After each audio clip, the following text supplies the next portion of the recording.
Spring 2022 anime is so goddamn good. There's so many hits, and even the trashy appearing stuff has its merits, which means I am out of a job, or, well, I would be if it wasn't for Skeleton Knight in Another World, an almost nostalgically trashy isekai which for some reason at time of recording has a 7.3 on Mal. It deserves something in the 5s, maybe less.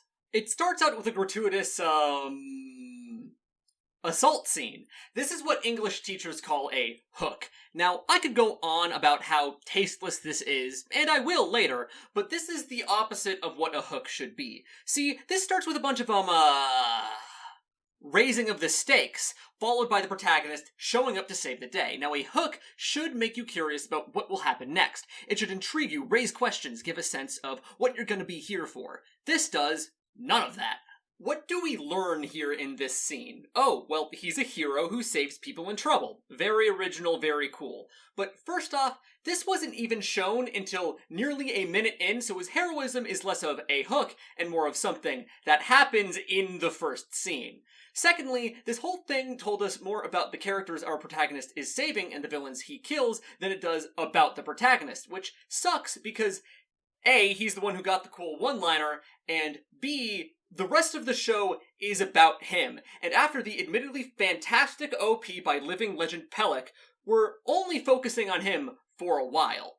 We then get the chronological start of our story, where our character, who we've never seen in the real world, has gotten isekai'd into a game he played where he had a super high-level character, so he is currently overpowered. But he had a skeleton skin on at the time, so now he looks like a skeleton if he takes his armor off. It doesn't do anything else, he still needs to eat and all of that stuff. It's not like Overlord, it's just an appearance thing. This part of the episode takes 5 minutes, and there is nothing important that I am leaving out.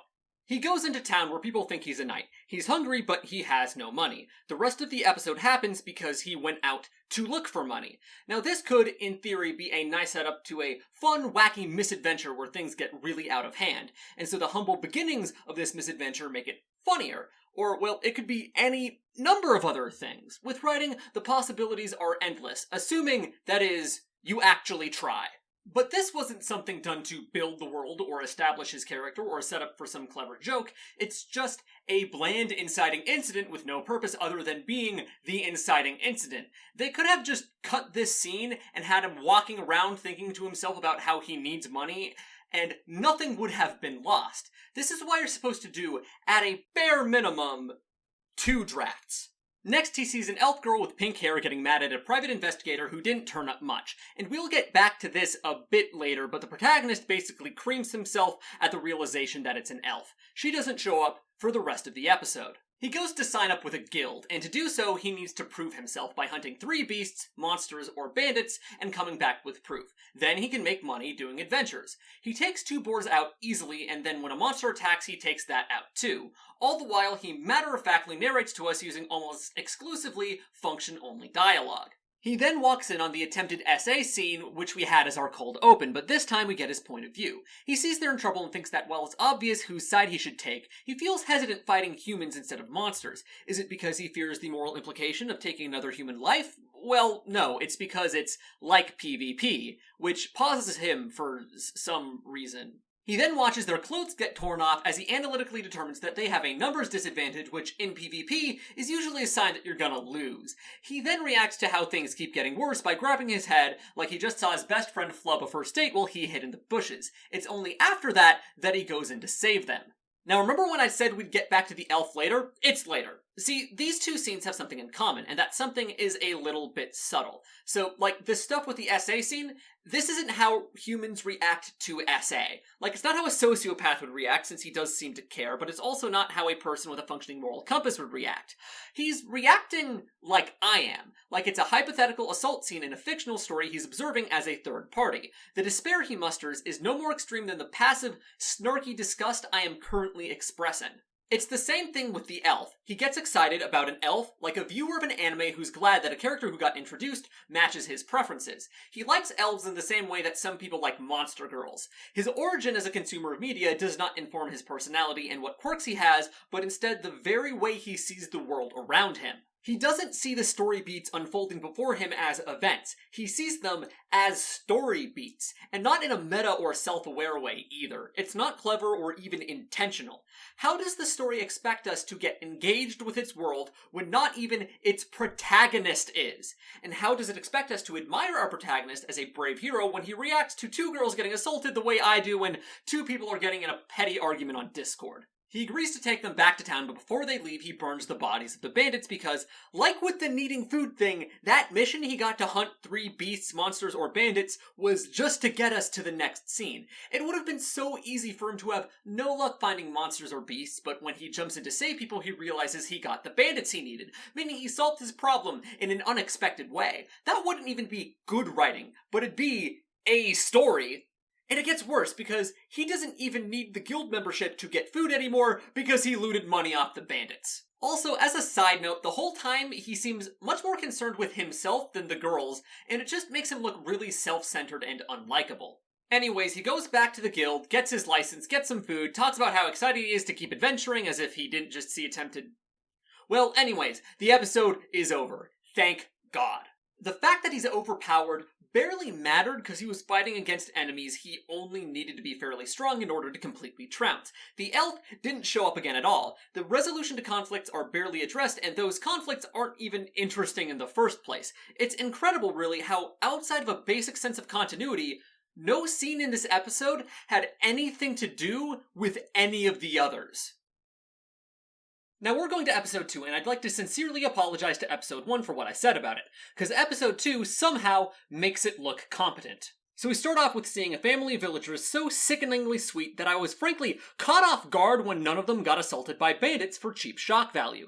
What's surprising me even more is that I think I would have preferred that, because if this episode made me feel disgust, it would have at least made me feel something.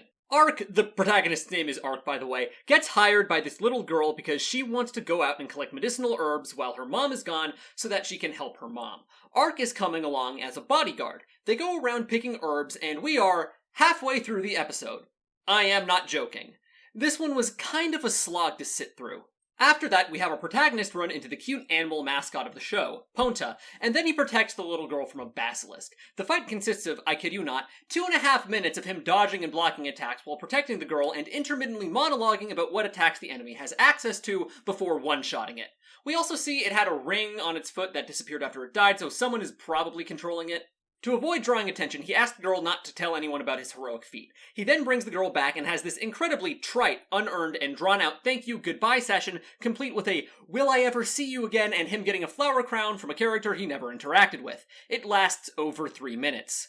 After this, we see a group of soldiers fighting a similar basilisk and winning, but only after a lot of casualties. The 2 people in charge of them find the basilisk Ark killed and are in awe of how strong whoever killed it must be. We then cut to Ark, satisfied after his first adventure and excited to take on a more challenging one. Also, Ponta's with him now. So I'm noticing 2 ideas really solidify in how this story is trying to present itself. The first is this very classically heroic episodic narrative that's being built. Ark finds someone in need, saves them, and then the day is saved and Ark moves forward while looking back on it idealistically. It's very Pokemon Mystery Dungeon, if any of you know what I mean by that. Now, I can appreciate this. I think episodic storytelling is a bit underrated, and I love myself some classical heroism in this era of subversion and trying to be clever. But a storytelling framework like this needs to be used as scaffolding for something else. The beauty of episodic storytelling is that you can do something meaningful in every episode. You need Ark to change over the course of the episode, or you need some kind of overarching theme that connects all of the stories and relates to Ark's story, or get Ark really invested in a particularly in-depth storyline, or literally anything, but there just isn't. It's hollow. The emotions Ark expresses at the end of the episode are clearly meant to carry weight and conclude something, but there's nothing providing that weight, and nothing left to conclude after he left the village. That's something that I'm pretty sure would have been a problem with the original novel, too. But there's another thing here which I feel is more of an adaptational choice, which is the way the anime tries to emphasize the heroic ethos of Ark. Saving people is a relatively small part of what he does in the anime. Most of the heroism he does is just because he happened to be there at the time and decided to help out. When not tasked with anything specific, he usually acts on self-interest, pursuing what he thinks will be fulfilling and fun. But the heroism, the times he comes to the aid of other people, is emphasized by the show in every way it can be. The scenes where he helps people are milked to high heaven, to the point where the first time he saved someone was shown twice, once in a flash forward and another later in the episode. The OP emphasizes the concept of him coming to the rescue of those in need when he hears them call for help, and the show has this actually pretty memorable heroic character theme that plays when he takes out a bad guy.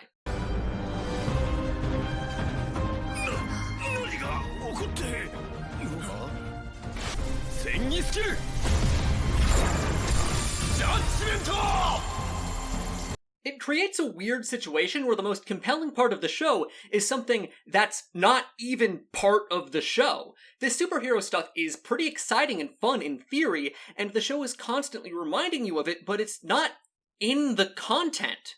The protagonist does save people, but no part of him is designed in such a way to make that pop, or form a complete picture with the rest of him. He's a comedy character. Him being a skeleton and needing to hide it from people, him being kind of awkward and frivolous, nothing that makes him him actually lends itself to that. Though while he himself isn't a heroic character, he does engage in classically heroic plots. The only exciting stuff that happens is him saving people, and a lot of dialogue is spent emphasizing that he saves people. The reason I'm saying the heroism angle was added in the adaptation and was not just a poorly executed part of the source material is because, in a weird way, all of this seems to be the point. To its credit, the show has characterized Ark pretty well. He's not interesting, but that's mostly because the dialogue is poorly written. His personality and his predicament are all very clearly designed to set up for scenarios where he has to act like something he isn't. He pretends to be this knight fighting for justice when he's just kind of BSing it. He'll say he's just glad two people are safe and then internally get excited about how what just happened benefited him. He looks different on the outside than he is on the inside. That's the point of him being a skeleton hiding his identity. It's symbolism. But that forces us to confront what might be the most damning thing about this show. See, he's put into situations where he doesn't belong, where he isn't the right protagonist for the story, where him experiencing the events of the story is neither interesting nor meaningful. It's a show about watching a person save people in which the protagonist isn't interesting when he's saving people, and that is supposed to be the joke. You know what I said in the last episode that I wish this show would be more interesting even if it meant it became more disgusting? I am now regretting that wish. Okay, so episode 3 is probably the best episode in terms of being engaging and the worst in terms of taste. It starts out with the elf girl from before monologuing about how she needs to get strong and how meeting the protagonist changed her life. And then after the opening credits, we have the protagonist taking out a group of bandits by intimidating them. After that, we see some rich people talking about political stuff that I will bore you with if it becomes important in a future episode. But basically, this elf girl is probably a princess and there are people who want her dead. This guy works for the people who want her dead, and you can tell he's evil because he's overweight. Also, he's responsible for the basilisks. It turns out Ark looted a bunch of money off the bandits and is planning to go home and buy a big feast because, in spite of coming off as a hero, he's constantly shown to be self-centered in his internal monologue, meaning that it's a show about heroism starring a character who is only mildly heroic at best, and that's on purpose. That's the entire point of the show. Ark and the elf girl run into each other and fight, where we get the one good line in the entire episode, where she accuses him of being with the bandits, and then when he says he's clearly a knight and not a bandit, she pauses a bit before saying how it's sad that a knight stooped to the level of a bandit. I'll admit it, that was a good joke. Anyways, they do the whole person from an oppressed minority group needs to learn to not be reverse racist, and grows as a person when they meet a member of the majority power group who isn't cartoonishly evil, showcasing that despite fighting against oppressors, they're flawed and worthy of criticism too thing. So, you know, that's a thing that's in this show. She's going to rescue all of the elf girls who got captured and put into the slave trade. Ark offers to help, but she denies his aid because this is an elven issue and should be solved by elves, which is also a very tired trope, but it's at least 10 times more tasteful than the reverse racism thing, so why couldn't they've just left it at this one? So, Ark, in spite of being told to not interfere, decides to help anyways. Is it because, in spite of her request, he still believes that trying to help is the right thing to do? Is it because he's worried about her and is concerned her pride will get her killed? Nope, none of those things. He wants to specifically help her, not the captured elves her, because in his eyes, this is one of those events where the protagonist helps out a beautiful woman. Nice guy moment. Me, sliding into Milady's DMs. I hate this protagonist so much. Anyways, he goes looking for her but finds some captured slaves instead. The slave traders start doing some screwed up torture to these elf girls, and my god, why are the scenes of the villains being irredeemable pricks given so much care and attention compared to the rest of the show? Like, if this was in any other show, I'd praise these scenes for being so visceral in their presentation, but in this show, it just makes me hate them more. Anyways, he decides he can't just stand back and watch while this happens. But then, the elf girl comes in to fight the bandits, at which point he decides to stand back and watch. The bandits, of course, begin by expressing their intentions to violate her, because of course they do. But then she starts wrecking house. She's forced to stop when the leader, who's a son of the overweight guy, uses the girls as a hostage. And you really know this guy's irredeemable because he has a big nose. Anyways, this forces the elf girl to stand down, and he expresses his intentions of violating her. Then someone goes in to examine the merchandise. Normal show, normal show. It's at this point Ark comes in to save the day. You know, he could have avoided this hostage situation if he just jumped out with the elf.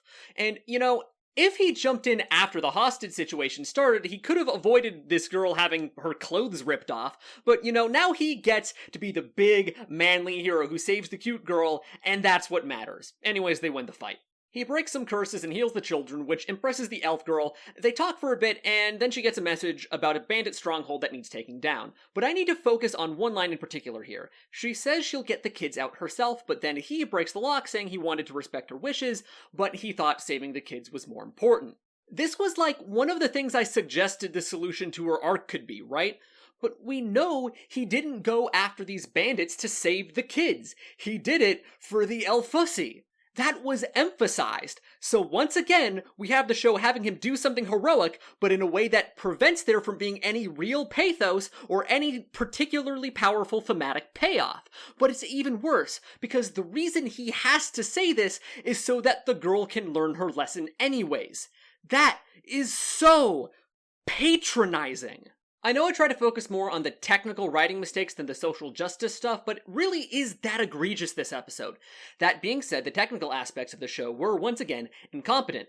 There's no meaningful thematic structure, everything is really unoriginal, barely anything happens, every character is one-dimensional except for the trash protagonist and his love interest, the only decently animated fight scene is a quick one at the beginning, and the finale is basically a slideshow. Its idea of world building is to have a random magical thing show up and get explained without any attempt to organically integrate it into the world around it, and the protagonist is arguably a Mary Sue. The show is bad!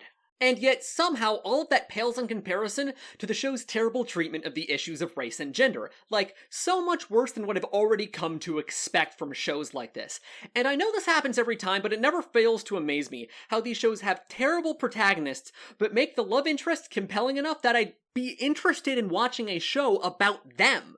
This girl, Ariane, is kind of cool. She's spunky and proactive and has strong opinions on things that she makes a point of voicing. She's skilled but imperfect and follows a clear set of moral principles that aren't infallible, but that make you want her to succeed.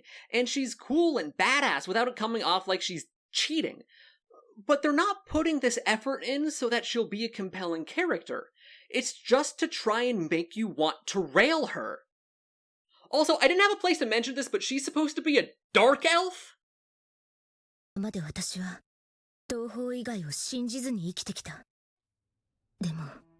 Off to a great start. Okay, so Ariane asks Ark to join her and her allies in taking down a group of elf traffickers. She doesn't normally bring along humans, but she needs his help, and he's the first human to not act in a prejudiced way towards her for being an elf.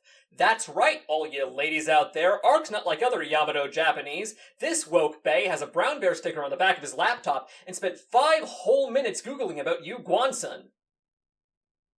That joke took me 40 minutes to write. He teleports Ariane to a town where the slaves are being kept, where they meet her ally, Donka, who he expects to be another beautiful girl, only for him to turn out to be a guy. He's very skeptical of Ark at first, but ultimately seems like a good-natured, serious guy. They discuss plans while eating, but Ark doesn't touch his food. He then, at the end of the conversation, declares that he has errands to attend to, and that he'll be gone for an hour. They don't mind since the plan won't start for a while. The way it's framed makes him look like this mysterious guy with important secrets, but it turns out his errand was going somewhere to eat where no one could see him without his helmet on. That was actually kind of fun. Now, we're already halfway through the episode, but that whole thing was at least nice, you know? Meeting new people, vibing while discussing plans, there's something comfy about it. It kind of started to feel like a proper adventure show. Then we cut to bandits doing messed up things to imprisoned elf children. Yay! Ark helps them sneak in, and we started to get into this fun quest procedural thing, which I think really works well for isekais like this. But then it gets interrupted by... yeah, it's a fan service scene, but hey, at least this one doesn't involve molestation. Ark and Donka teleporting in after was a little funny too, at least. Him using it inside to avoid making noise is a nice detail too. Oh, also a ninja is watching them? Inside, they see a bunch of the bandits have had their throats slit, which you could already guess was the ninjas doing, and yeah, you're right. After the group splits up, Ark runs into her. He creams himself because she has animal ears and a tail. She was going to try and kill him, but she stopped when she saw Ponta, who's like a spirit animal or something. The same thing happened with Ariane, but I forgot to mention it last episode. Anyways, she expresses surprise that he knows what a ninja is, and explains she did kill those guys, but she was here to look for something other than elf slaves. She gives him the location of the elves, though, alongside some papers proving that some noble purchased some slaves recently, meaning not all of them are here. He reconvenes with the others, and they go down to save the elves while dealing with some bandits. They teleport out. Donka agrees to take the kids somewhere safe while Ariane and Ark teleport to where the remaining slaves are. He says he's confident they can sneak in, which is comedically followed by a well-timed explosion. And that's where we leave off. This episode was the best so far. Most of its problems were just lesser versions of problems with previous episodes. That being said, there are two things I think are worth pointing out.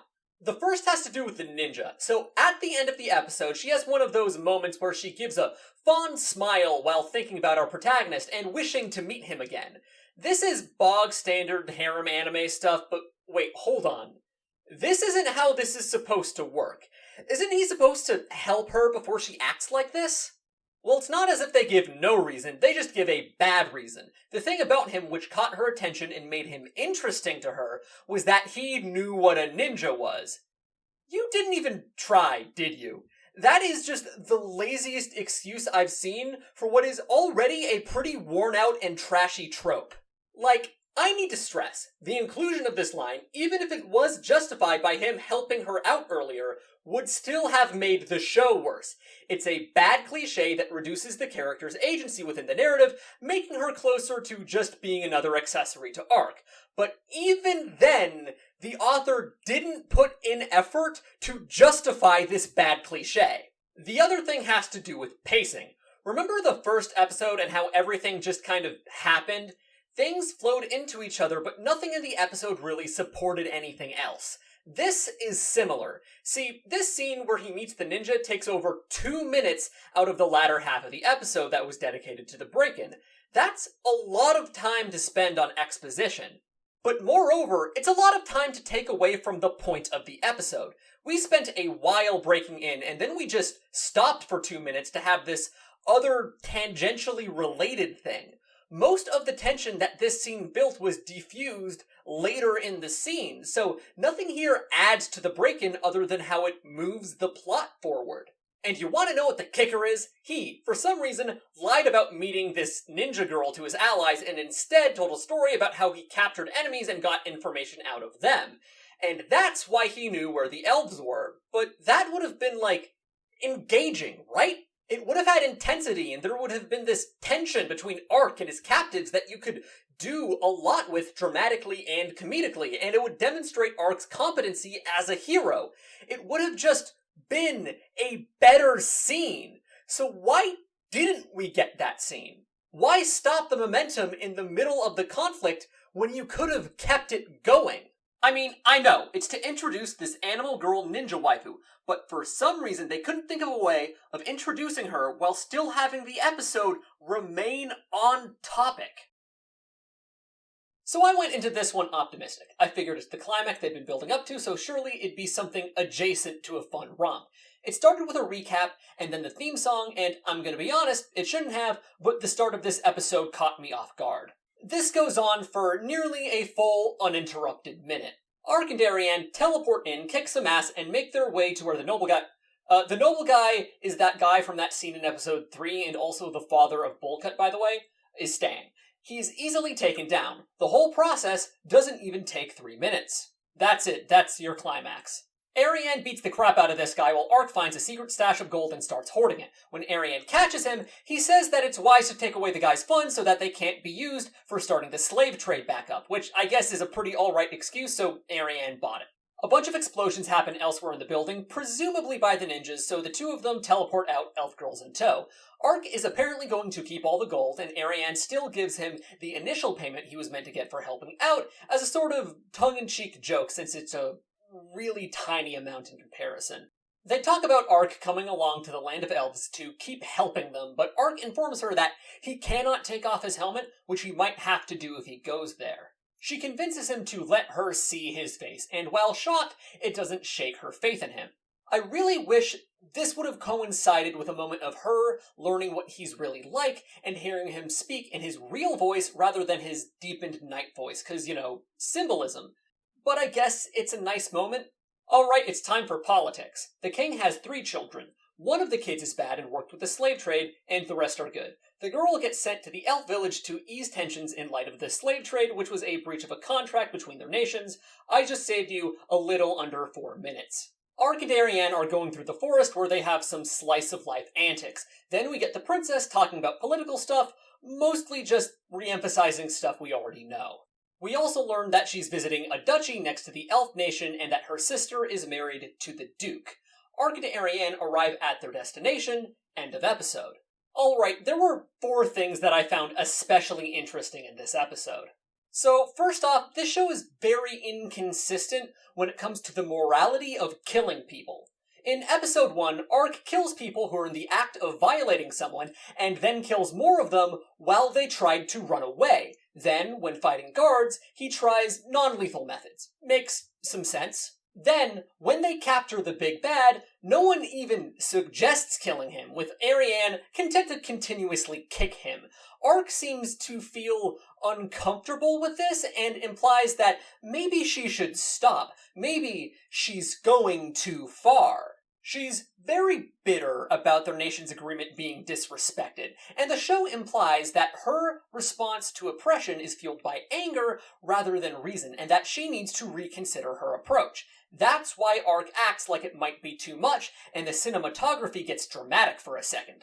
The second has to do with how this show handles racism, specifically the way that it seems to treat it as systemic. These bandits aren't capturing elves because they're bigots, they do it because they were ordered to, and they were ordered to because there's a market for them. But here's a question that the show doesn't ask. What should we do about the fact that there is a market for them? Because the high demand isn't gonna stop.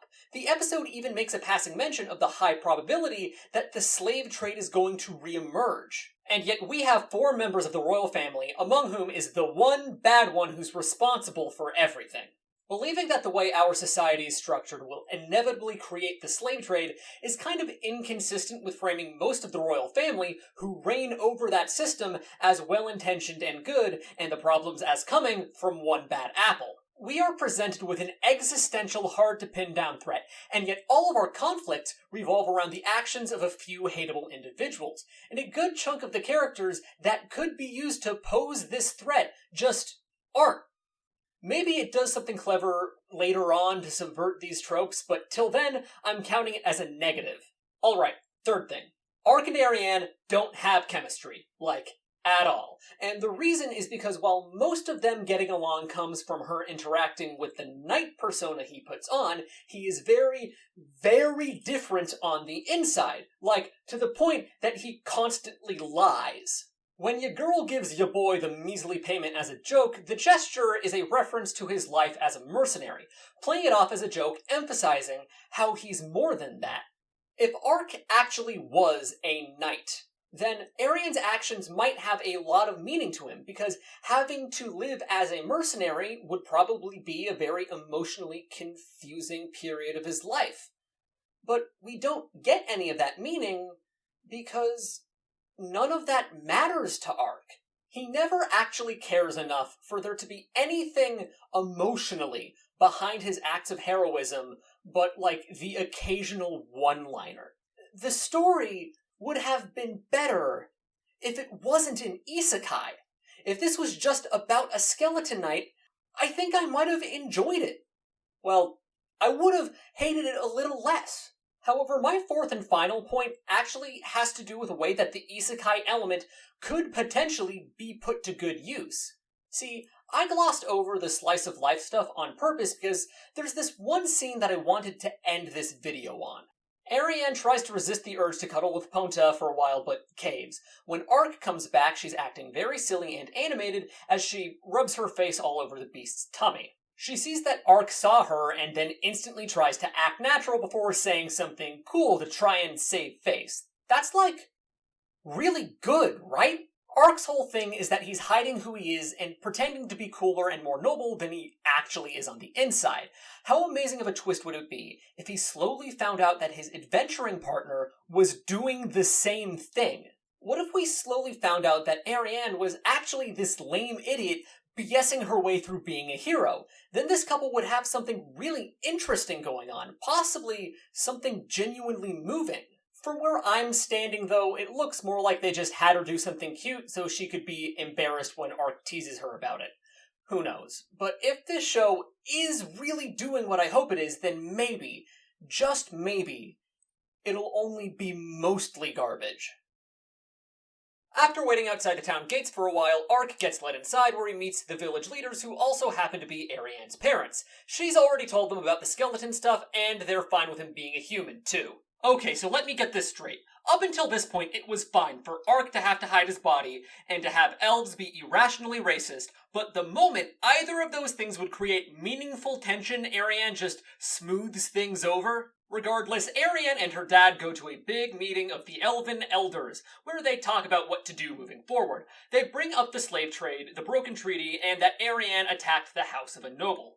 No decisive conclusion is reached, and so Ariane and her dad start to head home. They talk about whether or not it was right for her to risk a war by attacking a noble's estate to save some kids. Her father assures her that what she did was right.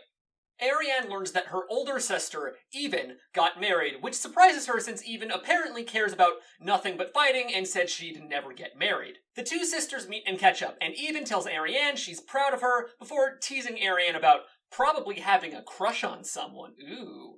Ariane's mom shows Arc around town where he meets some of the kids he saved, which was a nice touch. Then, the mom asks him to spar. The mom actually kind of kicks his ass. The point of the scene is that even if Arc has all of these fancy powers, he's not nearly as skilled as some others. It's a refreshing thing to see in a power fantasy isekai. The mom leads Arc to a bath where he can relax. Ariane walks in on him. Anime ensues. The four of them talk at dinner about Arc continuing to help the elves. As payment for his help, the father offers information about a curse-breaking spring near where a powerful dragon lord lives that might help break his curse, like the skeleton stuff. Arc, that night, tries using his own curse-breaking magic to try and undo his curse, only to find that he was able to regrow some of the flesh on his body. End of episode. Alright, that episode was kind of decent. Like, it's not great or anything, but by this show's standards, it's more than a pleasant surprise. There are a lot of things that I liked. Arc interacting with his curse is a pretty interesting dynamic and makes me wonder where things are going from here. Ariane has a lot of fun, heartfelt moments with her family that made me like her more. And Arc actually is going through some conflict as part of a training arc. Mind you, none of this really adds any reason to watch the show if you didn't have one already, but it does do its job without adding anything egregious. What's cool is that this gives me an opportunity to shift my focus a bit. Instead of hating on the show, I want to take a moment to talk about how the show can start doing itself right, because now we have some stuff to work with. I think there are 4 things that, if it did them, would make this a decent enough show to not really be worth talking about on this channel. The first is for Arc's future successes to come as a result of aid he's received from other people. For example, him using what he learned from the mom to best his next foe. That way the author can stick with the power fantasy while still having Arc grow and giving a sense of conflict and resolution. Part of me wants to suggest he should lose some important fights to drive him to improve, but I'm gonna make the decision to not dunk on this show for being in the genre it's in. There are better and worse ways to do a power fantasy, even if I'm not the biggest fan of them.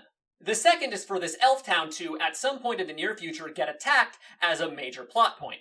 Ark, as things are, mostly saves people he hadn't known before saving them. It created a certain relationship between him and the world where he was a mysterious hero, but that has its limitations.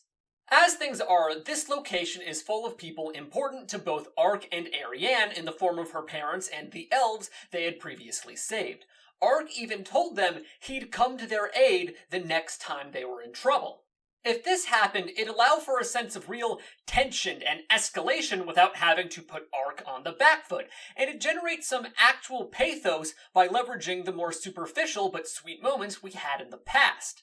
On that note, a third thing we need is for Ark to slowly grow more heroic in his internal monologue. His relationship with the world around him does not currently reflect his true inner self, but this gives him a good opportunity to become the mask. We don't need to break the fantasy by giving him consequences for his personality flaws. We can just have him grow and let that stand on its own. There's escalation and change, and it'd be satisfying and heartfelt. The fourth and final thing we really need is a better handling of his dynamic with Ariane. Right now they have little bonding them together beside the fact that they both want to help people. Now this could work on its own if both of them mostly knew selfish people who wouldn't help, but that's not the case. They need something else on top of that. The thing I suggested about her secretly being a loser could work, but really anything if it's interesting and heartfelt enough. There's a problem though. See, as I mentioned earlier, I'm avoiding insulting this show for being a power fantasy, and that's because I feel it's not valid criticism. See, a power fantasy is characterized by a unique relationship between the protagonist and the conflicts of the story.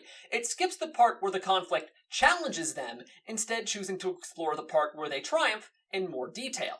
This gets rid of one of the core things that makes dramatic storytelling work, and you could see that as a mistake. But I see it as an interesting problem to solve. Doing something unorthodox and innovating to make it work is one of the coolest things to do as a writer. So the author has to get creative, do things that makes up for the weaknesses of power fantasies, and he does some. For example, the reason there are so many scenes dedicated to making the villains hateable is because that builds tension without having to challenge the protagonist.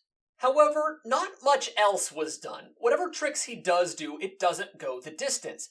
But my suggestions wouldn't have done that much either. See, Skeleton Knight's power fantasy is holding it back. All of the obvious ideas to improve it would have required me to break that fantasy. The reason for this isn't because power fantasies are bad, it's because the story set itself up for failure. Power fantasies are, in no small part, about the relationship between the protagonist and the conflict, but there isn't much going on between Ark and the villains.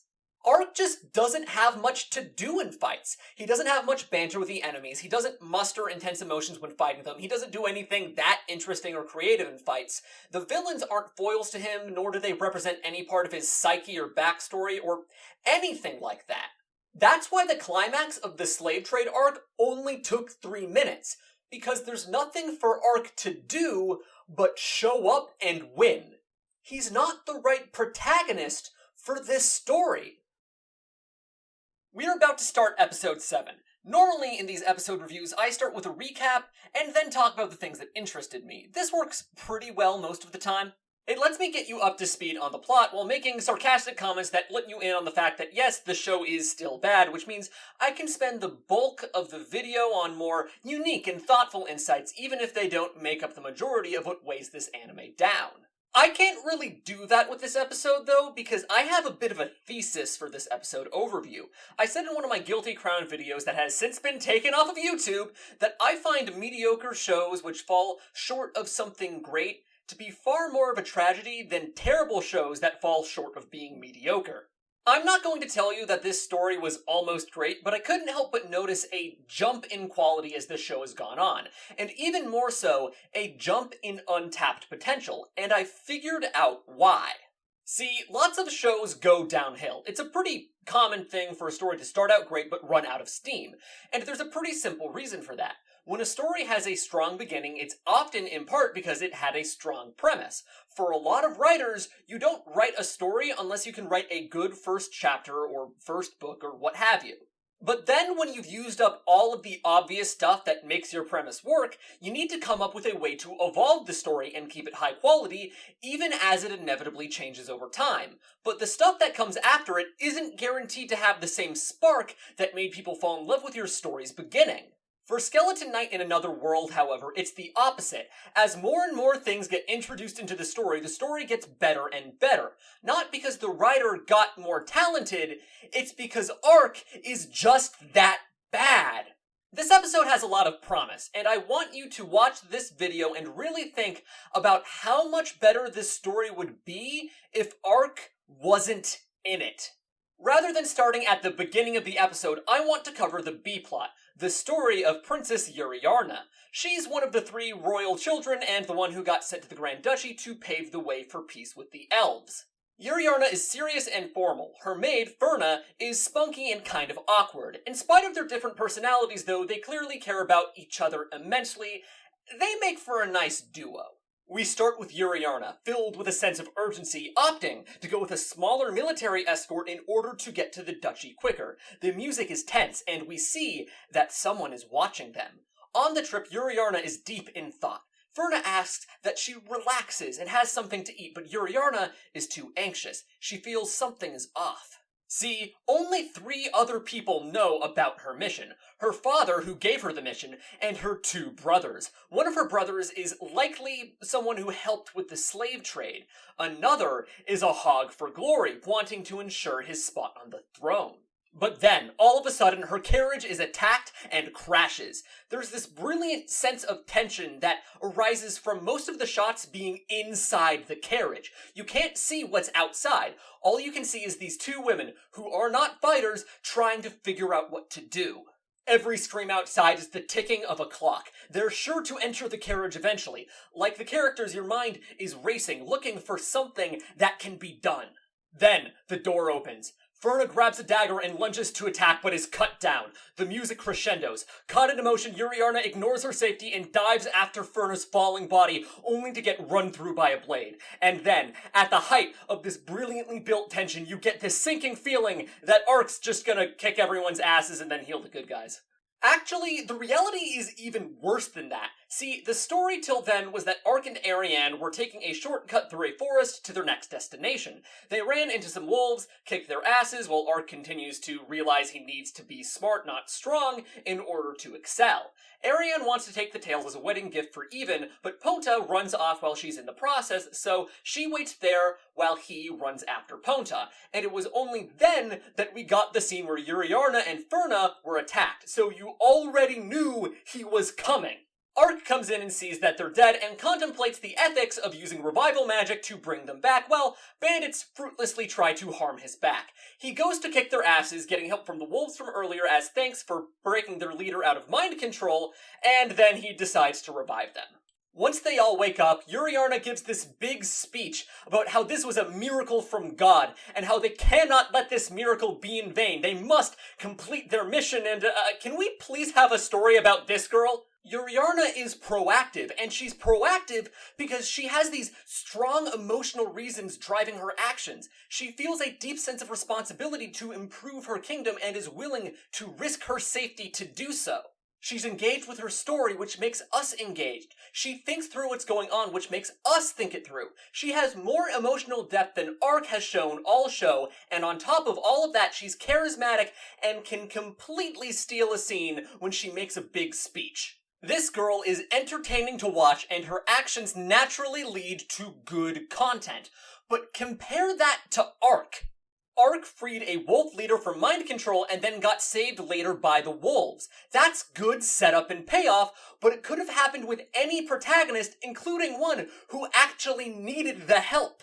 He's learning to be a better fighter against enemies who can't even scratch him. And Ariane, someone who has an older sister she compares herself to as a warrior, is right there. She'd be so much more interesting in that role. And when he gets back to Ariane, she gives him this smile and welcomes him back. It's subtle and intimate and well handled and communicates just how close they've grown.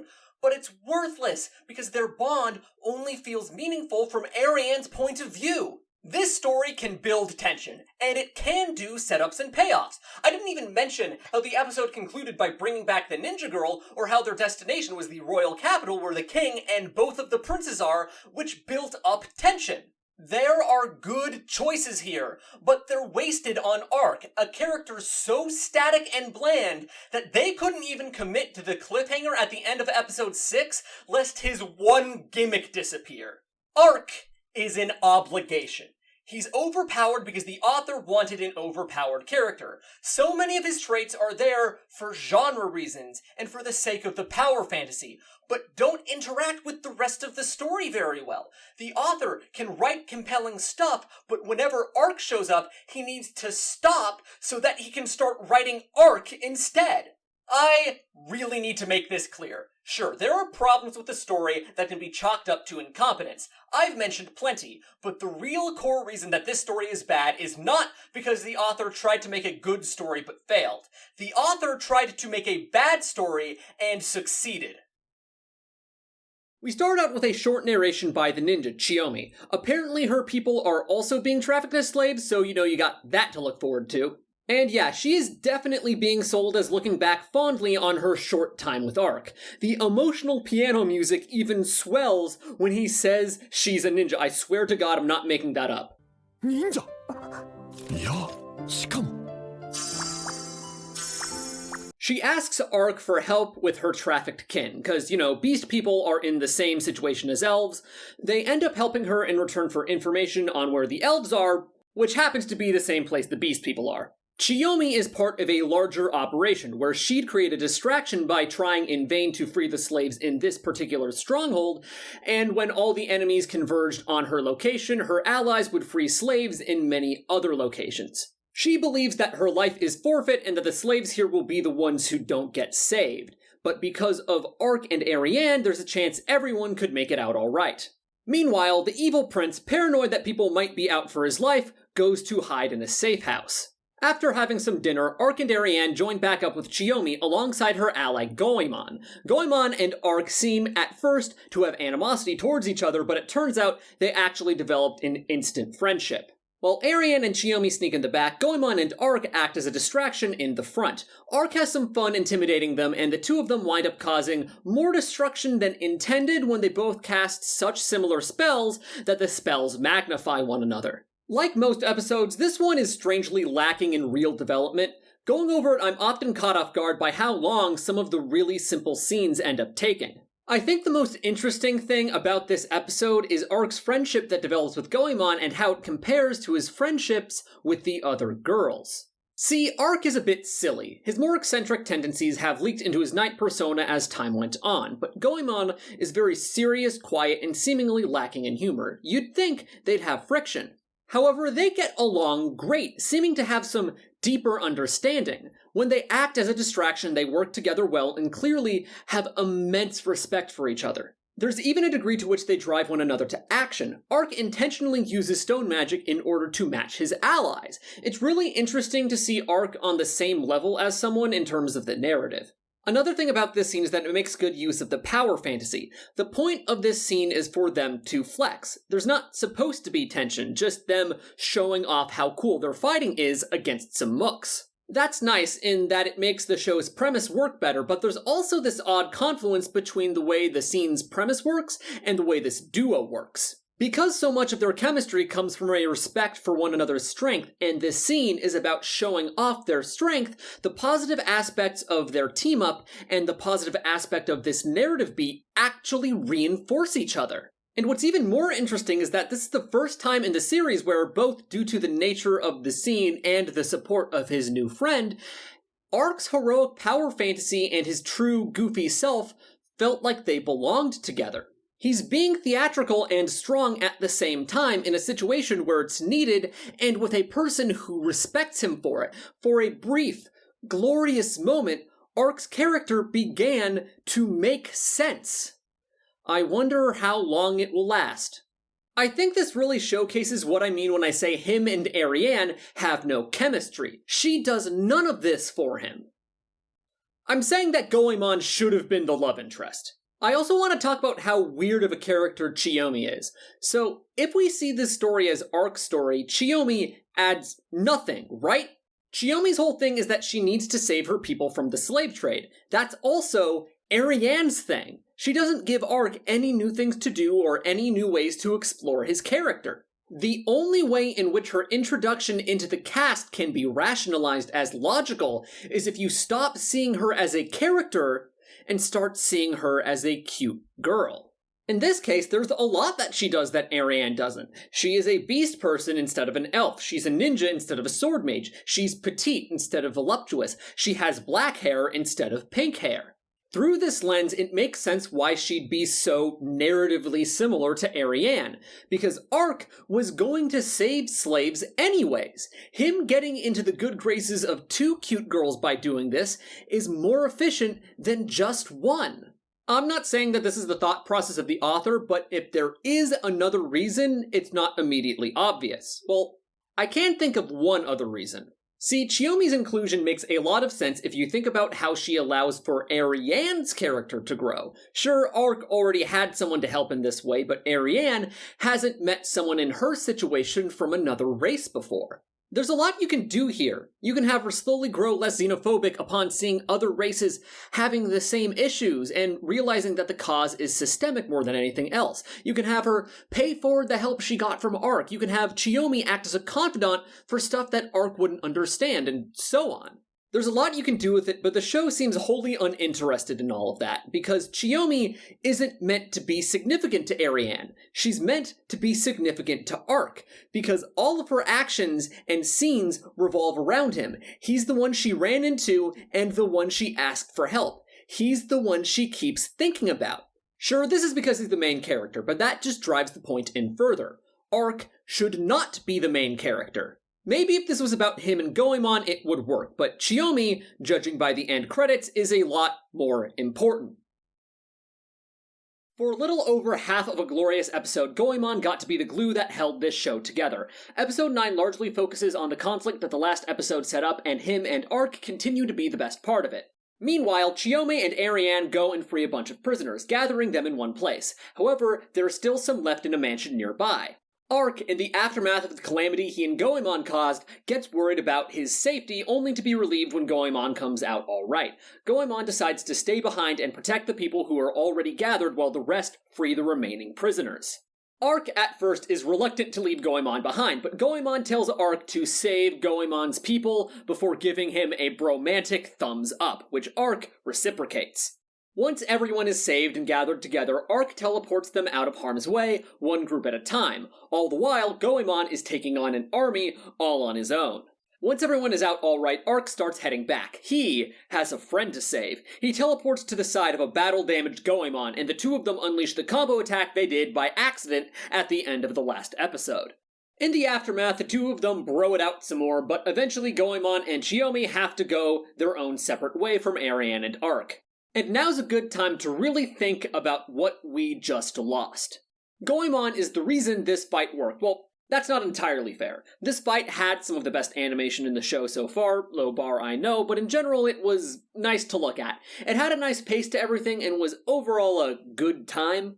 However, Ark and Goemon's bromance gave the whole sequence an emotional backbone. We start with some major bonding between them, but then came the time for them to separate.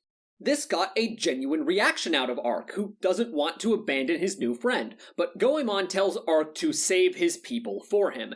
That is a powerful symbolic gesture, telling a new ally that you trust your mission in their hands.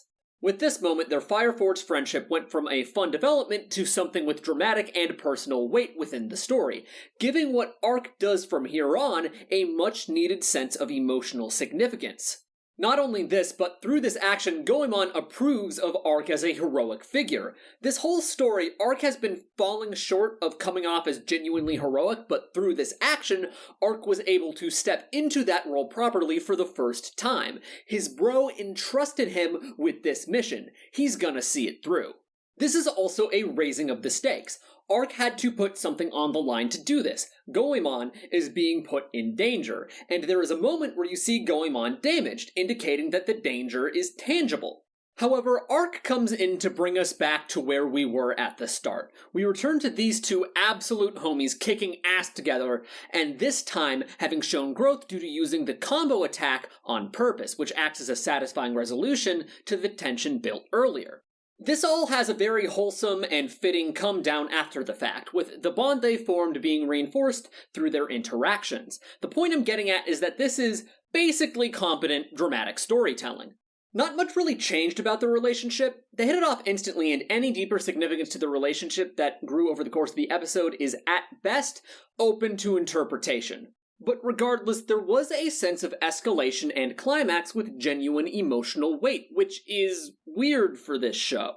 Thanks to Goemon, this show reached the dizzying heights of being kind of middling, half the time at least, because a lot of the time was wasted on Chiyome. Chiyome is the opposite of Goemon in many ways. While Goemon forms an interesting dynamic with an existing character, Chiyome's arc is self-contained, with Ariane and sometimes Arc simply there to spectate and offer emotional support. And while Goemon comes off as one-dimensional but provided us with one of the only well-handled dramatic conflicts in the story, Chiyome has all the aesthetic trappings of someone who's growing and learning while not taking part in any meaningful drama or emotional conflict.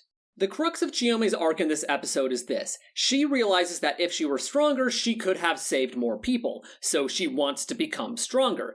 This gets reinforced by her reacting negatively to some corpses of prisoners who died before she could save them, and gets reinforced further by her occasionally making an emotional expression or saying she needs to get stronger.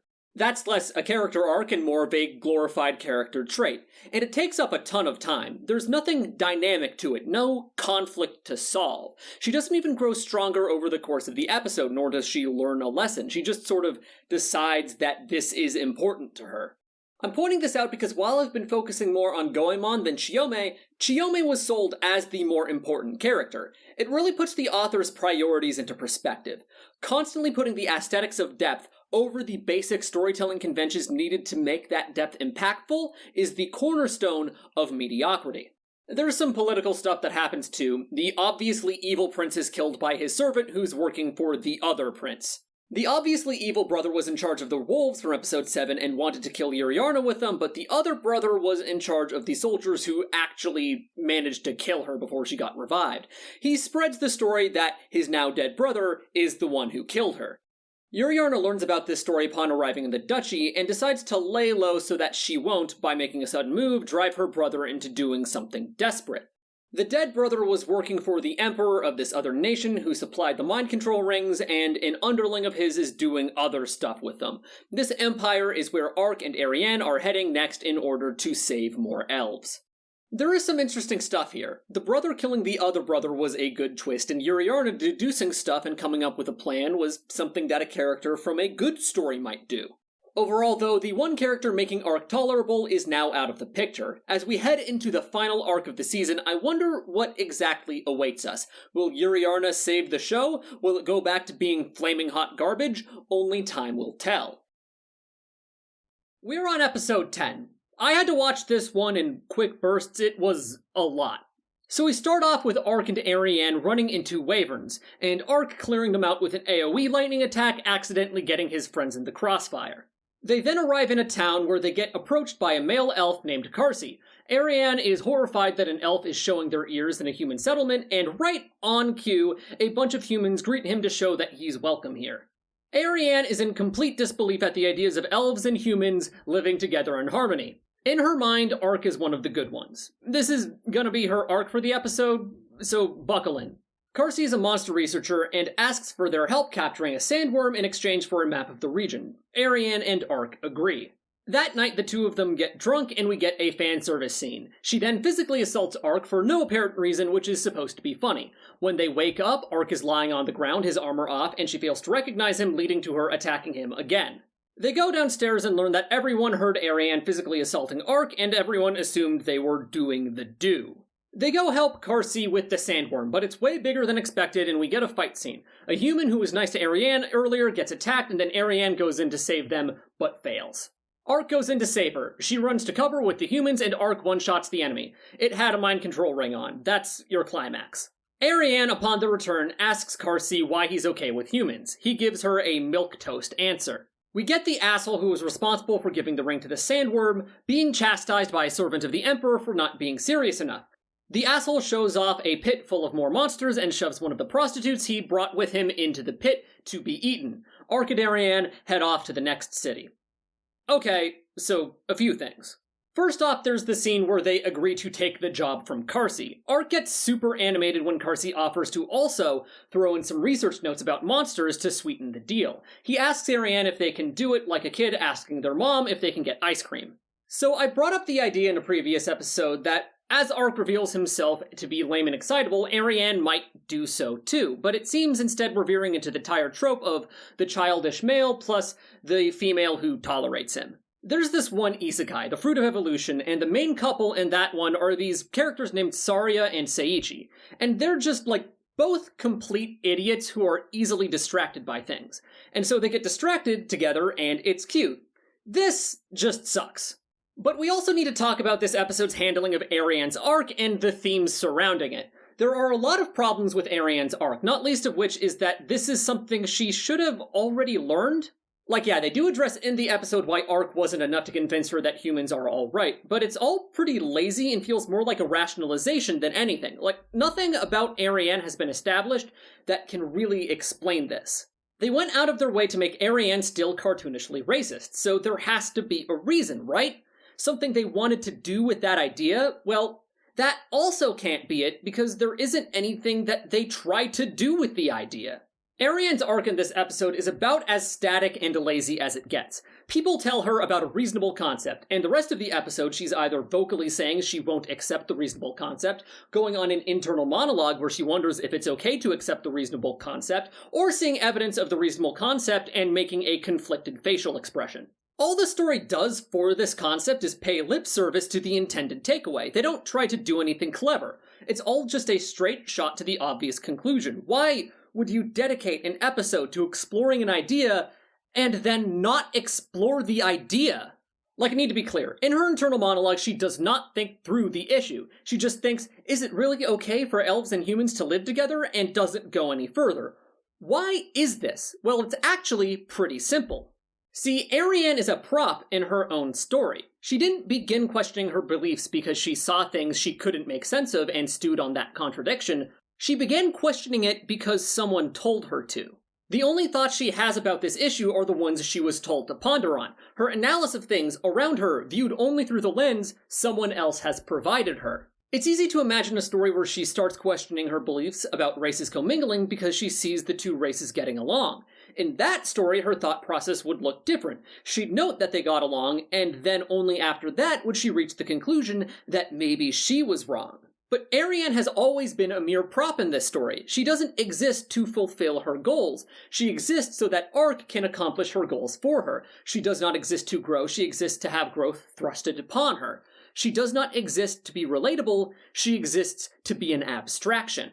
She's an abstraction of things which the author and the audience do not understand because they're foreign. She's a woman, and she is a person fighting against a corrupt system. Most of the readers and watchers are neither of those things. The beautiful thing about storytelling is that it allows us to get around this limitation. Maybe you don't know what it's like to be marginalized for your physical appearance, but by writing a character who is, you can step into their shoes. You can ask yourself how this person would think, how things would feel to them. You're forced to face questions which you aren't confronted with when looking at their situation from the outside, and through this you gain a better understanding of other people. But the way Ariane thinks doesn't matter. We don't even see her thought process in any depth, and how she feels doesn't matter. Whatever emotions she has, they exist solely for her to grow past them. Here, her experience is not manifested as an experience. We don't see what it's like to live as Ariane laid out in any detail. The notion of her experience is instead an abstract concept, boiled down to an incorrect philosophical statement which exists solely for other characters to interact with.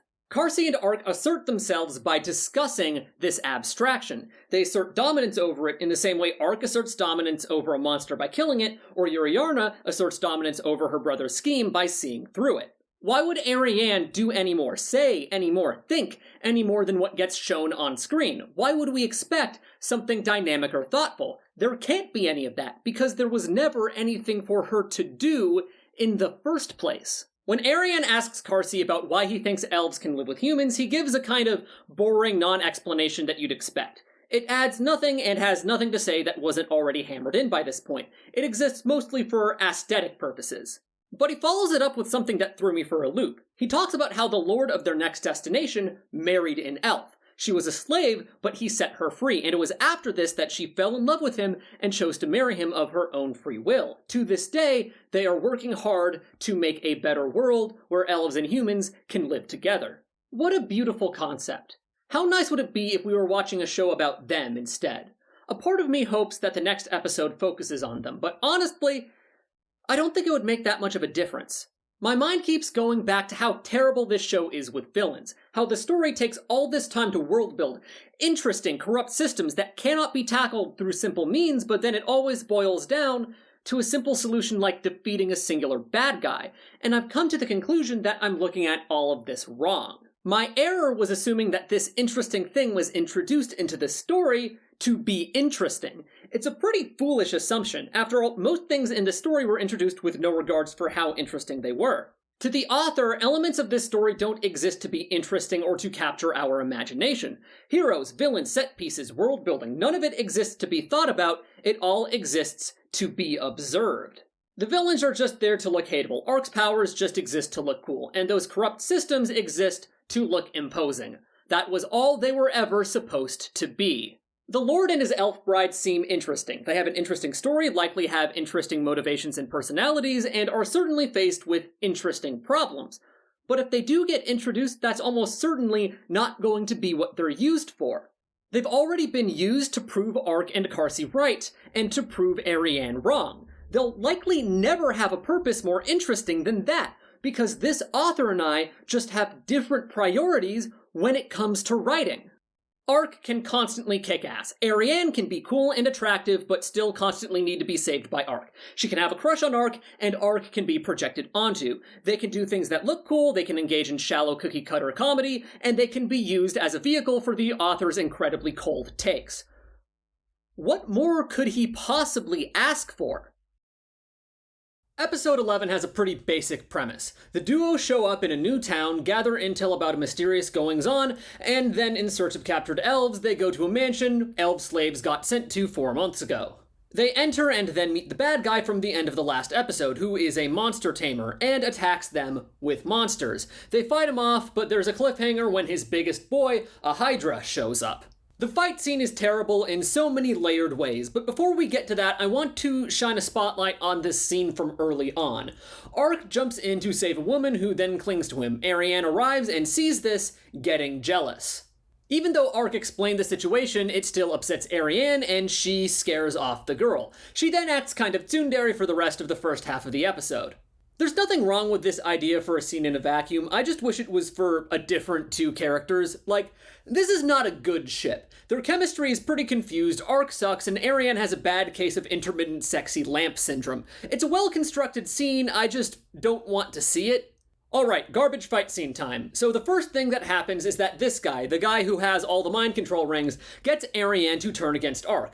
Ark thinks of how the guy with the mind control rings might have mind-controlled Ariane, and tries to uncurse her to remove any kind of spell. However, it doesn't work, and the guy with the mind control rings, whose thing is that he mind controls monsters with mind control rings, continues to laugh at Ark about how he wasn't paying attention, and Ark realizes there must be something persistent causing the mind control. It turns out it was caused by a monster that snuck inside Ariane's hood and placed a spell on her. Okay, so I get this was something I didn't expect, but it doesn't work. We felt it was obvious that it was the ring that was controlling her, so we didn't feel any sense of mystery, while the story took several minutes to build a sense of mystery. Then when we get the reveal, it just feels weird. No part about this works. Also, Ariane's gonna be asleep for the rest of the fight, so yay! To the story's credit, it made this guy really easy to hate. Fun to hate, too. He's the worst. He assaults women and feeds them to monsters, is generally obnoxious, and so on. So in the moment where Ark slices big monster in the middle of him talking, it's actually pretty cathartic.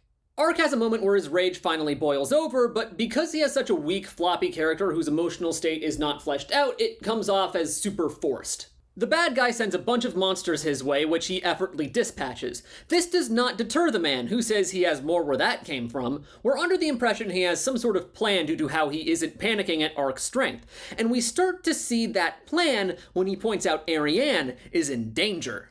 Now, we, as clever viewers, know that Ark can easily solve this problem now that it's pointed out to him, so we infer that the bad guy is doing all of this to lure Ark into some trap. But no, Chiyome just shows up out of nowhere and saves Ariane, catching the bad guy off guard, who seemed to genuinely think Ariane was down for the count, by the way, so we know not to be intimidated by him now. Chiyome coming in was an alright twist. Ariane mentioned having an informant that helped her find this place, but when Ark asked who it was, she was in tsundere mode, so she didn't tell him. It's an alright reveal. I just wish it was for a moment that wasn't awful. Chiyome and her allies apparently killed the rest of this guy's monsters, something Ark would have been able to do himself clearly, but whatever, I guess. Now might be a good time to mention that the animation in this fight, and in the show as a whole, is pretty bad. I generally don't like to point this kind of thing out because working conditions in the anime industry are pretty rough, and cutting corners is something I totally understand. It's better than overworking people, but there are some questionable decisions. A big problem throughout the show is putting the animation into things other than the money shots and then having the money shots be pretty poorly animated, as well as a lot of times where there is CG and then 2D and then CG. And there's nothing wrong with a CG fight scene, but the fact that they'll just have Ariane be CG for one shot is always a little bit jarring and not that well implemented. Anyways, roof caves in, bad guy runs away, heroes run away, big final boss shows up. This guy really got away at the end of that. Like, this whole fight, there were like a million opportunities to kill this guy. Ark even killed the enemy behind him while he was mid-speech. He easily could have landed that blow on the man himself. And hey, if this released all the monsters, that'd be kind of interesting, because then the escalation of the stakes happened because Ark did something smart instead of Ark doing something stupid. When the Hydra comes out, Ark makes comments on how strong it is, how it's great with water spells and whatever. None of this really makes me think that Ark will have any trouble against it, so it's a terrible cliffhanger. I know this has been pretty quick, but there's not much more to talk about. This episode was tolerable for the most part, in that it was really just spinning the wheels the whole time, but there's nothing of substance built up, so it meant nothing. Ark and Ariane's relationship doesn't mean anything to me. This guy, being hateable, really started giving diminishing returns, and he had nothing else going for him. Ark doesn't have anything interesting to do with his internal monologue, so the most he could do is get kind of mad as far as pathos goes, and Chiyome and Co. coming in was such a flaccid twist with so little emotional value that I almost forgot to mention Goemon was there. It's really striking me now, while I'm recording, that I spent all this time trashing on this fight scene for being, let's be real, completely incompetent. It failed at all levels of dramatic storytelling, more or less, or at least like half of them. But still, I consider this one of the better episodes because there was nothing in it that horribly offended me. And I think that's really just goes to show what kind of anime we're talking about here. It looks like the season finale is deadass just gonna be fighting this Hydra. How completely disappointing is that? Nothing with Yuriarna, nothing with the Emperor, no interesting stuff with the greater plot, just a freaking Hydra. Maybe I'll be proven wrong, probably not. They tend not to fit that much into these episodes. I want you to think back on the last 11 episodes of this trash fire. Think about what it was in a substantive sense. What was it trying to say? What was it trying to accomplish? What were its themes, its aesthetics, its messages, its tone? Think about all of the characters, about how to bring them to a satisfying place for the end of the season. What should happen to Chiyome, Ark, Ariane? What's a good way to take down this threat that's satisfying? If you thought of anything that made sense, then I promise you it's not in this episode. I want to open by talking about something that I've wanted to bring up for a while now, but that I never felt like I had the opportunity to. See, Ark, he has a catchphrase. Yeah, no, I'm serious. Hi, it's me, Ark. He opens just about every episode that way, and he says it at the end of the last episode too. In the original Japanese, it's Konnichiwa, Ark desu. He says this in his inner voice, which is to say his silly voice, as opposed to his knight persona. You get the feeling that the delivery is supposed to come off as quirky, but there's nothing really to the line itself that conveys much of anything. It hits that perfect sweet spot where they fail to accomplish something, but it also really feels like they think they succeeded. It's a pretty rough way to start every episode. Most of this episode is an action sequence interspersed with long bits of dialogue. So, the first thing the show does is highlight all of these rings in the Hydra that is letting the bad guy control it. At no point do people even bring up the possibility of targeting these rings, which makes the focus shot poorly advised. You're giving setup that you're not planning on paying off. The Hydra fires a bolt of water, and Ark manages to protect Ariane with his super shield that got set up in episode 2. He's really running into the negative consequences of how the show has thus far handled the power fantasy. So Ark's powers have been mostly framed so far in terms of how strong they are. Ark was completely able to bypass the strongest attack, the Basilisk, which emphasizes how much stronger Ark is than the Basilisk. But he basically does the same thing here, also using the shield. And this is the part of the episode where they're trying to build up how strong this enemy is, so it goes against the whole point of the scene. But it's actually worse than that. See, some amount of tension does get built here because there are some scenes between us seeing the detonation of the water blast and us learning Ark and everyone else is alright. There is some small amount of uncertainty here, however slight. But that means that the reveal that Ark just used his shield and that it worked fine doesn't just start us off on the wrong foot, it actively undoes progress. And progress this competently structured is actually pretty rare for this show, so losing it is a big deal. It's actually even worse than that. See, because of this built tension, we get some sense of expectation, which is let down by the solution not only being simple, but actively going against the idea that this is a meaningful escalation of the stakes, which makes the fact they throw in Ark being relieved he activated the shield in time, a limp-wristed attempt at making it seem like this really was more dangerous than the Basilisk for him, the same kind of annoying that his stupid catchphrase is. I can get into a scene which isn't super great, but it loses me when the author pats themselves on the back for it. The wall climbing bit from Attack on Titan's 5th Corps is objectively stupid. And the time it takes the armored titan to climb this wall, Irvin is able to have an internal monologue long enough that people ask him to hurry up, and they're able to concoct a fairly complicated plan which involved a lot of back and forth to explain. However, you can kind of just go with that because the story doesn't dwell on the kind of stupid moment from earlier. They just move on to a fight scene and leave the fiction that what just happened totally made sense up to implication and tone. Isayama and the poor sods who had to animate this just moved forward with absolute confidence and swept us up in it. Sure, it was a bit weird at the time, but that feeling faded and they were able to capitalize on the parts of the scene that did work. This line from Ark, though, isn't trying to make good on the tension from earlier. As far as the show is concerned, the tension was paid off when they showed off the fact that Ark and his friend were okay. And maybe you count the reveal that he used his shield as a payoff, even though we would have just assumed it. Him saying this line is, in practice, backfill. It solely exists to convince you that what just happened wasn't stupid, which just makes it that much more obvious that it was stupid. Maybe it could get away with this if him saying this was used as a setup to talk about how fast the Hydra's attacks are or how tired Ark is after the previous fight.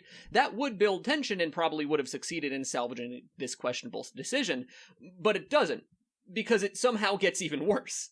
This scene is meant to be a low point, and what dialogue do they throw into this low point? Chiyome making a comment about how strong Ark is. Brilliant, you just made the problem worse. Ariane reveals that she was conscious while she was being controlled, and so she heard about all the terrible stuff the villain did, and now she's pissed. Ark goes after the Hydra, while Chiyome and Ariane go after the villain. Alright, we're progressing into the bulk of the conflict. I should say that Ark actually has a pretty good line here about the Hydra being killable. This is just a good line on its own, and it shows off how his confidence in his abilities leads to him believing in solutions others wouldn't consider. This actually makes use of the power fantasy at a basic thematic level. We then take a break from the action to check in with the Emperor, which we'll talk about in a bit. The Hydra gets close to town, and the town guardsmen sound the bell for evacuation. However, Ark comes in with one of his signature attacks, but it doesn't deal meaningful damage. He then changes it into 2 more attacks we had seen him use till then. Fumba expresses shock at how strong Ark is, after which Ark dodges an attack by teleporting. He then gets grabbed by the Hydra. The Hydra tries to fire at him, willing to sacrifice a head to kill him, and so he blocks the attack with his shield. It accidentally causes some water to deflect and hit the town. Finally, he cuts off several heads with one of the attacks we've seen him use before. The Hydra regenerates, and Ark reassesses the situation. Alright, let's dissect this travesty. So the first thing to show here is that there's no variation in the fight's flow.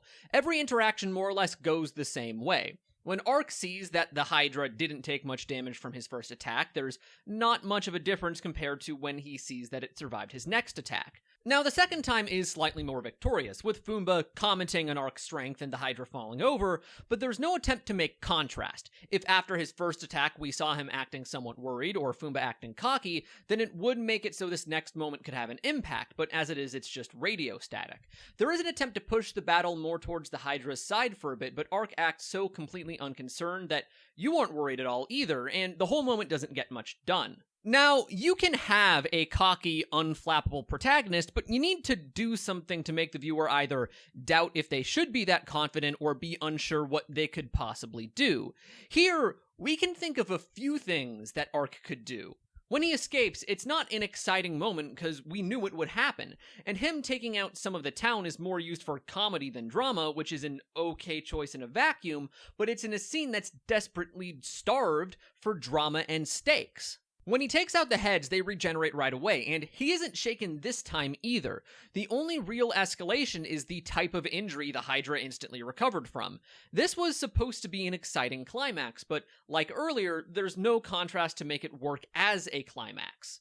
So what the author is utilizing here is called Kisho Tenketsu, or the 4-act story structure, which is a common story structure in Japanese media.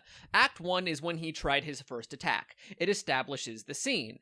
Act 2 is when he followed it up with more attacks that we've already seen him use. It elaborates on the setup from Act 1. Act 3 is when you shake things up and add a new twist. In this case, it's him being captured. Act 4 is where you resolve the ideas set up in Act 1 and Act 3 all at once. This happens by him escaping capture by using attacks we've already seen him use. On a surface level, this seems like it'll work, but it's all glued together very poorly. See, the way this resolves the third act makes some sense. He got into a really bad position, and then got out of it. But the way it resolves the first act can't really even be considered a resolution. His first attacks didn't work, and this one didn't either.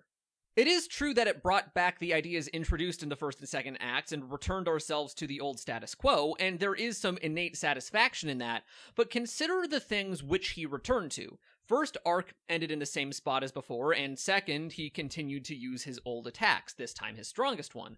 The first one is fine, but the second one only has to do with Ark. It's not about the Hydra or Ark's relationship with it, or even about the current conflict.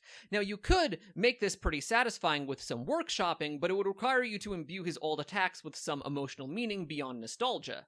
You'd have to give Ark some internal conflict that he just doesn't have in this scene, like maybe him doubting if his attacks are even good enough to do anything, only for him to prove himself wrong, or maybe him going on some speech about how his memories give him strength and each of these attacks has meaning to him. As things are, though, this is less drama and more a drama-shaped whole. There's nothing to chew on, both in terms of the action and in terms of the story being told via that action. One more thing before we move on, and that's that right before he gets captured, he just used his teleport. It was on our minds, and it was not only an obvious solution to the problem, it was a better one than the one he used. Next, Ark declares that he has another ace up his sleeve, which he hadn't used till then, which is incredibly powerful and that he can only keep up for 5 minutes. It's a demon he can summon that's as large as the Hydra. We're gonna get a kaiju battle. The girls are in awe, but then they keep going and find Fumba's the name of the villain, by the way. He mocks them and says they're nothing compared to the Hydra, a taunt which makes no sense given how A, the Hydra is far away and dealing with something, B, the Hydra mostly uses AoE attacks and wouldn't be able to discriminate between friend and foe, and C, they are right next to him and would be able to kill him in less time than it would take for the Hydra to charge up an attack. Ariane's response, however, is that it doesn't matter because the Hydra's power is not his own and he himself is weak, and... Okay, let's talk about some of those scenes we skipped. So, Fumba is from some tribe or whatever. In the flashback, he's whining about how he's not being recognized for his power to some Elder, but the Elder says that Fumba is weak and that he has sought out superficial strength. They say he's devoid of discipline. He goes to the Emperor, who agrees to have Fumba work for him if Fumba can be useful, and we're just gonna fly right past the fact that the good guys in this flashback are focused on strict traditionalism and are avoidant of new ideas due to perceived danger, only to be immediately juxtaposed by a villain explicitly stating he doesn't care about things like racial superiority, instead caring about a person's merits. You know, character writing. Actually, you know what? We're not gonna zoom past that. Who cares if this episode goes out late? No one's getting this far. I'm making this video for me. This is the most we see of Fumba's home in the entire season, and it's shown in one of the most stereotypical ways imaginable. It's just some old man who seems vaguely spiritual, preaching about discipline in such abstract terms that it's almost surreal. It's a scene that relies more on you not liking Fumba than thinking this person has a point. Because this stuff about what real strength is will be the focus of this episode, but Fumba wasn't flawed because his powers were the wrong type of powers. It's because he's a terrible person. I guess you could argue that his power comes from robbing others of their will, therefore making him less empathetic, more inclined towards cruelty, but that's not the argument that the show puts forth. They talk about how his power isn't his own, and he seeks to paste over his weakness rather than growing strong, but that's not what made him feed a woman to a Hydra. The whole sequence also kind of implies that he did what he did in search of recognition. He had a wounded ego because his people didn't accept him and didn't make an attempt to understand how he feels, so he clung to the first person who would acknowledge him as worthy, and that person happened to be a tyrant. There's no evidence of him doing any evil before he started working for the Emperor, with the exception of enslaving monsters, but this show really makes it look like anything you do to monsters is morally acceptable based on how Ark and his friends have zero issue slaughtering them despite the fact that they're being compelled to fight by magic. So it seems like the Emperor was an escalating factor in his moral downfall. And in this situation, where Fumba is framed as having made a Faustian bargain with a terrible person, the author decides to emphasize, as a central point of focus in this scene, the fact that the Emperor doesn't care about Fumba's ethnic origins in a show about how racism is bad. How easy do you need this to be for you to not screw it up? And so that brings us to Ariane, quoting this guy's ancestor almost verbatim somehow, which just makes it feel like the author is speaking, not the character. And that makes it really significant that this criticism makes no sense. So, okay, here's how this idea is used throughout the episode. He gets told by Ariane that he himself is weak. To make up for this weakness, he makes a big deal out of the fact he can control the Hydra, and she says that he tramples over the weak to distract himself from his own weakness. She claims that people who are truly strong do not become conceited and that they use their power to protect the powerless. She explained that that's the kind of strength she seeks. He says that no one wants to admit how strong he is, and so he's going to crush them. He tries to control her again, but she kills the imps before they can take control of her. Chiome takes out the tattoos on his body, which glow when he commands the Hydra, so that he can't command it anymore. Both of those are pretty alright moments. He laughs about how the Hydra is now going to destroy everything. It's out of control. And she says it'll be alright because Ark will defeat it. The theme song starts playing, Ariane starts fighting him, overpowers him, he begs for forgiveness, and she kills him. We then see Ark proceed to use his strength that he did not work for, plus the help of a demon he summoned and is controlling, to take out the Hydra. Are you guys starting to see the problem here? So, this is really bad. This story gave us a pretty muddled thesis statement here. There are two types of strength, the true kind and the fake kind, and two different sets of criteria are given to separate the two. The first is that fake power is power which is not your own, whatever that means. The second is that true power is used for good and doesn't make you conceited. Now, I know these are two separate sets of criteria because they don't necessarily have correlation. They're not saying the same thing in two different ways. I suppose it could be trying to say that having power which is not your own leads to you being conceited and evil, but that's kind of undermined by the fact that Ark is used as an exemplar of true strength, and he did not work for his powers at all. They are not his. From what we see of Fumba, though, he did work for his fake power. He invented the rings and learned how to use them effectively and raised monsters to do his bidding. Ark was just gifted his strength. The only conclusion you can therefore draw is that the thesis of this episode is that whether or not power corrupts literally has to do with whether or not that power involves relying on others for assistance instead of relying on power which is yours, in the sense that it literally comes from your body without the aid of other actors. By this logic, though, the power of friendship is a gateway drug to genocide. Anyways, the start of the theme song plays while Ariane kills Foomba, and then the chorus plays while Ark and his demon kill the Hydra. Ariane comments on how Ark talks about wanting a quiet life, but seems to enjoy making a spectacle of things, and yeah, that sure was a character trait that I guess was supposed to be significant. After that, we learned that Yuriarna succeeded in her negotiations with the elves and started forging her way to peace. During this, though, she requests their assistance in getting her to inherit the throne, because she's the only possible heir that they can trust. A rather interesting proposition with a lot of implications, which is immediately brushed by so they can talk about that one human-elf couple and how it means that the world is moving forward. Yay! Because of this deal, the kingdom is now officially in the process of working to dismantle the slave trade, meaning Ariane is out of a job. So I guess we did get a systemic solution in the end as a sort of deus ex machina. Far more time is spent on the two of them mulling over the lesson she learned from Carsey, though. And they talk about how the time Carsey hoped for, where elves and humans can live together in harmony, might be here sooner than they thought. There's nothing wrong with that note to end on, but it really is hitting me that they seriously just finished on the note of, alright guys, we did it. We solved racism. We get some teasing for the next plot arc, and we did it, guys. We made it. We're done. We're finished. Holy crap, I gotta write a conclusion for this, don't I? Skeleton Knight in Another World is bad, and I don't like it. The end. You know what? Hold up. I do have some things to say to close this out. Now, I've been very mean to this show over these past 12 videos, especially with how it handles social issues, and if I were to sum up my accusations over how it handled race in one word, that word would be naive. And looking back, I don't know how happy I am with that takeaway. Naive is certainly how the story reads, don't get me wrong. Its takes are very milquetoast, surface-level niceties that fail to really interrogate the nuances of the problem it's tackling.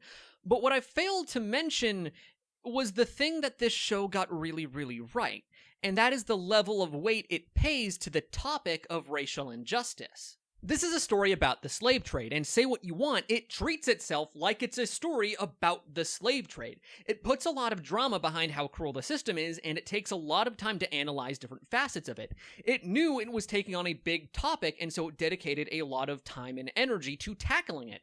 But it just didn't have enough to say. It carved out a huge amount of space for this one topic and filled it with next to nothing. Episode 10 is a good example of this. They dedicate an entire episode to exploring the idea of racial harmony, but the main message they were building up to didn't need that much build-up, and so there wasn't much to put in there. They were right to dedicate a whole episode to this, but coming up with insightful commentary on complex social issues is hard. And while the end result certainly comes off as clumsy and even a bit offensive, I don't want to go too hard on it. Writing stuff like this is hard, and it's actually really cool that so much effort went towards trying to make a positive message, trying to say the right things, trying to shine a light on the importance of genuinely important issues. In a sea of stories where chattel slavery is used as set dressing, this author dared to actually make a story about chattel slavery, and in spite of all of the slip-ups, genuinely came in with good intentions that the author followed through on. I said something earlier in episode 7. The author set out to make a bad story and succeeded. Let me rephrase that. The author is almost certainly better than this story. He is more talented than this story and capable of creating something far more substantive than it. One of the reasons bad isekais make me so fascinated is this very reason. So many times it feels like the genre is holding back the author.